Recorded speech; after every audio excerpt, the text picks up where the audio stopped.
Assalamualaikum warahmatullahi wabarakatuh. Eee, saya Rendy Dwi Saputra dengan NIM 2152047, akan mempresentasikan proposal proyek rekayasa biomedis yang bertopik atau berjudul alat bantu dengar cerdas terintegrasi dengan software IoT penerjemah ragam bahasa.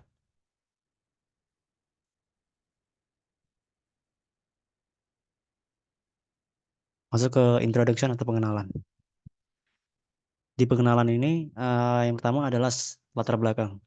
Latar belakangnya adalah penyandang tunarungu adalah kelompok yang memiliki gangguan pendengaran sehingga kesulitan untuk mendengar suara, memahami pembicaraan, dan berinteraksi dengan lingkungan sekitar. Menurut data dari WHO, tahun 2021, penyandang tunarungu di dunia tercatat 5% populasi dunia atau 430 juta orang. Prediksi dari WHO, tahun 2050 mencapai 700 juta orang.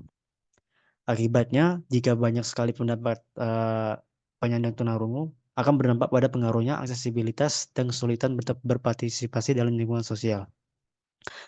Menurut data dari Survei Sosial Ekonomi Nasional tahun 2018, terdapat perbedaan terhadap aksesibilitas dari penggunaan ponsel. Dari penyandang disabilitas hanya sekitar 34,89%, sedangkan orang normal 81,61%. Sedangkan untuk data dari aksesibilitas terkait internet, penyandang disabilitas hanya mencapai 8,5% untuk terkait akses mereka ke internet, sedangkan orang normal mencapai 45,46%. Hal ini menunjukkan bahwa adanya perbedaan dari aksesibilitas terhadap ponsel dan internet. Eh, Hal ini juga akan berdampak pada kesenjangan sosial di antara penyandang disabilitas dan orang normal. Kemudian untuk problem statement atau masalah yang dinyatakan dalam topik ini. Jadi masalah utamanya itu atau main problem keterbatasan aksesibilitas dalam berkomunikasi dan berpartisipasi. Kemudian walaupun teknologi alat bantu dengar ini sudah ada, tetapi alat bantu dengar yang konvensional ini memiliki keterbatasan pada kemampuannya dalam lingkungan yang bising dan kesulitan memahami percakapan banyak orang. Kemudian alat bantu dengar konvensional ini karena sekarang merebaknya dengan terkait teknologi IoT, tidak adanya integrasi dengan software IoT yang dapat menjadi interface dari pengguna. Kemudian selanjutnya adalah tidak adanya potensi komunikasi dua arah antara penyandang disabilitas tunarungu dengan orang normal.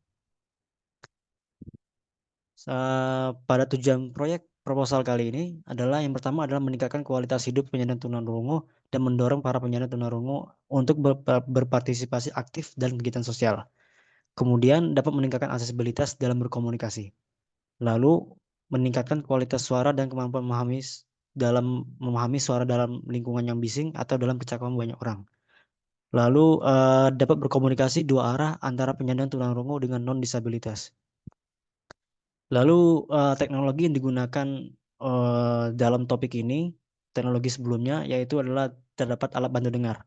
Alat bantu dengar ini adalah alat yang terdiri dari konduksi tulang yang berfungsi untuk mentransmisikan suara melalui tulang di sekitar telinga dengan cara implan koklea. Kemudian potensi teknologi yang dapat digunakan yaitu algoritma digital signal processing. Algoritma ini berfungsi untuk mengolah sinyal digital dengan sangat presisi. Algoritma ini juga berpotensi memproses sinyal di berbagai jenis lingkungan, termasuk lingkungan yang bising dan ramai. Kemudian dapat meningkatkan kualitas suara karena kepresisian yang sangat tinggi yang dimiliki oleh algoritma ini. Lalu terdapat teknologi IoT, eh, yaitu berfungsi untuk mengirimkan, menyimpan, dan mengolah data melalui jaringan internet. Teknologi IoT ini memudahkan untuk mengakses berbagai fitur melalui interface software. Lalu penelitian sebelumnya yaitu adalah terdapat aplikasi komunikasi penyandang tunarungu berbasis Android dengan uh, fitur yang ditawarkan dari penelitian ini yaitu adalah teknologi Google Speech dengan fitur text to speech dan sebaliknya. Walaupun sudah terdapat penelitian sebelumnya terkait kemudahan untuk menyelesaikan masalah dari penyandang tunarungu, eh, masih terdapat kesenjangan atau gap yang belum dipenuhi dari penelitian sebelumnya. Yang pertama yaitu adalah belum terintegrasi dengan alat bantu dengar. Karena sebelumnya hanya menggunakan aplikasi komunikasi berbasis Android dengan fitur text to speech-nya. Kemudian diperlukan integrasi dengan software IoT dengan fitur penerjemah ragam bahasa. Lalu diperlukan integrasi algoritma DSP pada alat bantu dengar. Proyek yang diusulkan pada topik ini yang saya usulkan adalah teknologi alat bantu dengar cerdas terintegrasi dengan software IoT penerjemah ragam bahasa. Fitur keunggulan yang ditawarkan atau diusulkan dari topik yang diusulkan ini terintegrasi dengan algoritma DSP yang berfungsi untuk meningkatkan kualitas suara di berbagai lingkungan, di berbagai kondisi lingkungan. Lalu untuk meningkatkan kemampuan dari alat bantu dengar untuk memahami pengolahan sinyal audio di berbagai kondisi lingkungan.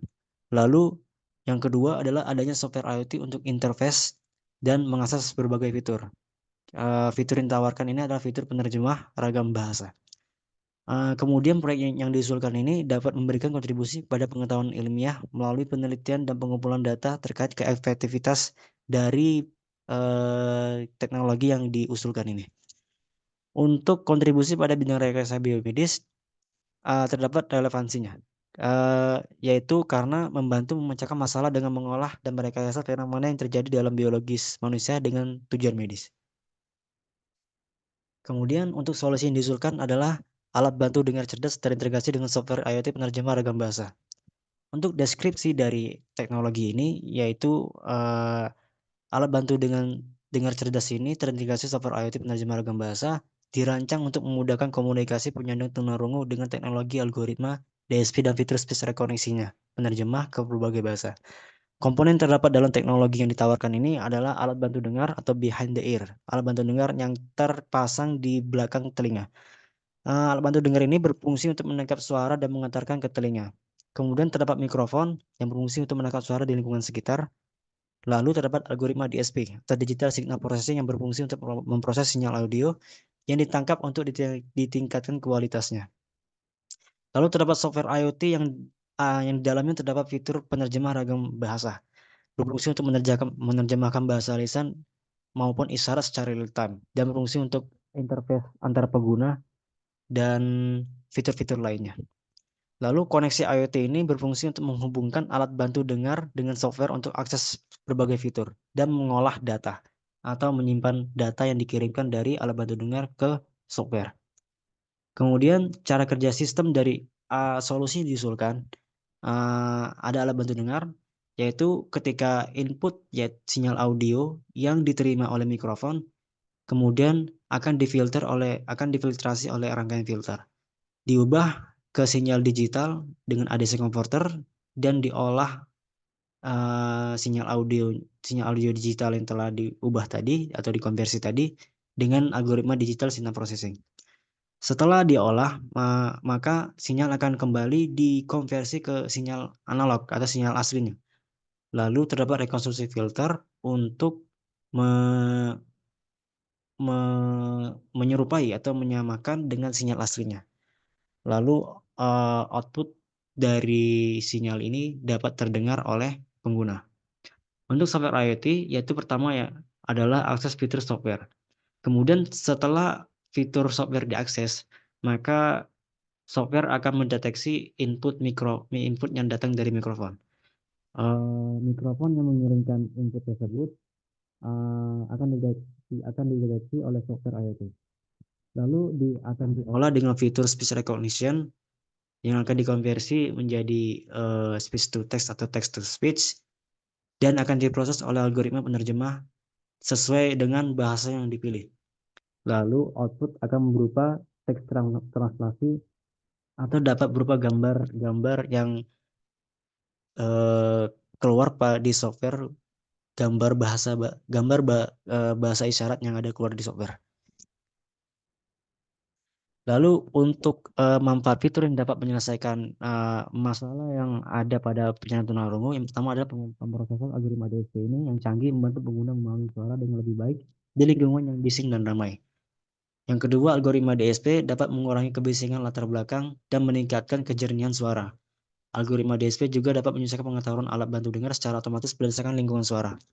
Sampai penerjemah ini dapat menerjemahkan berbagai bahasa baik lisan maupun isyarat, lalu berkomunikasi dengan orang lain yang tidak tahu bahasa isyarat. Kemudian berpotensi untuk membantu penyandang tunarungu berpartisipasi di sosial dan meningkatkan kualitas hidup mereka. Lalu teknik rekayasa yang digunakan ini adalah pertama melakukan observasi, yaitu define, memperhitungkan kebutuhan, dan menentukan metodologi dan teknik-teknik serta merancang solusi. Bagian kedua ini merupakan perancangan ide, solusi yang akan diusulkan. Kemudian lanjut ke prototyping alat dan pengembangan software. Hal ini merupakan tahap prototyping. Lalu penerapan teknik-teknik yang ditentukan dan pengujian atau testing. Masuk ke metodologi dan tahapan. Yang pertama adalah tahap pengumpulan data dengan melakukan studi literatur kasus, riset wawancara survei, pengamatan dan analisis. Lalu ditentukan prioritas kebutuhan atau ide terkait solusi dengan melakukan brainstorming. Masuk ke tahap perancangan dan pengembangan sistem, dilakukan merancang sistem, memilih teknologi dan mengembangkan prototipe fungsional. Lalu desain prototipe sistem, lanjut ke tahap pembuatan dan pengembangan alat. Perakitan dan pengembangan alat secara menyeluruh, pengembangan software dan integrasi alat dengan software akan dilakukan pada tahap ini. Lalu masuk ke tahap pengujian dan validasi sistem. Pengujian penerimaan pengguna atau UAT (User Acceptance Testing) akan dilakukan dan terdapat pengumpulan feedback data dari pengujian yang dilakukan. Lalu dilakukan validasi sistem untuk memeriksa kondisi apakah sesuai dengan kebutuhan atau tidak. Kemudian ini terdapat milestones berupa rincian aktivitas dari tahapan-tahapan yang akan dilakukan dan durasi dari tahapan yang dilakukan. Kemudian timeline proyek merupakan detail aktivitas dari tahapan, yaitu activity list yang berjumlah 11 ini dengan memakan waktu 12 bulan atau 1 tahun. Sesuai dengan durasi yang ditampakkan pada tabel timeline ini.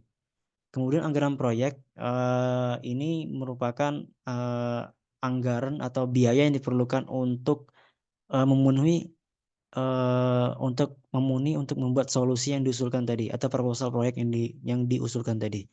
Dengan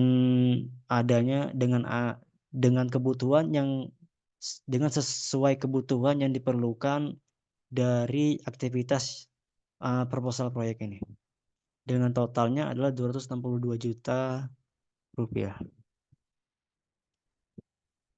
Lalu masuk ke kesimpulan yang dapat diambil dari proposal proyek ini adalah lebih mudah memahami suara dan berkomunikasi dari teknologi yang ditawarkan.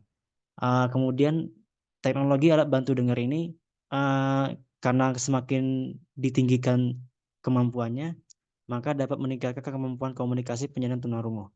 Lalu implementasi dari speech recognition memungkinkan komunikasi dua arah. Lalu untuk fitur kesimpulan lainnya yaitu memudahkan aksesibilitas komunikasi bagi penyandang tunarungu. Karena memudahkan aksesibilitas, maka kualitas hidup penyandang tunarungu dapat ditingkatkan. Dari penelitian dari solusi yang diusulkan ini, yaitu penelitian ini berkontribusi dalam memberikan wawasan dalam bidang rekayasa biomedis. Baik, sekian presentasi proposal proyek dari saya. Jika ada kesalahan mohon dimaafkan. Wassalamualaikum warahmatullahi wabarakatuh.